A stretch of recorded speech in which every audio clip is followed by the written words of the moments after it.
ಬಂಧುಗಳೇ, ಈಗಾಗಲೇ ನೋಡಿ ಕರ್ನಾಟಕದ ವಿಧಾನಸಭೆ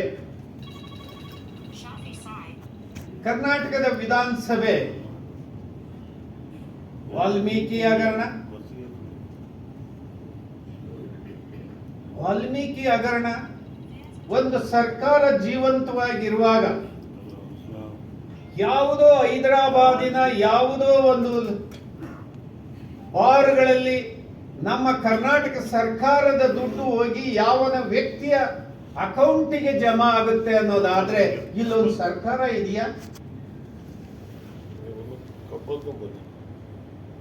ಒಂದಾಯ್ತು. ಅನೇಕ ನಿಗಮಗಳು ಕೂಡ ಇವತ್ತು ಇದೇ ಭ್ರಷ್ಟಾಚಾರದಲ್ಲಿ ಮುಂದುವರಿತಾರೆ. ಒಂದು ಹೇಳಿದೆ ಅಷ್ಟೇ.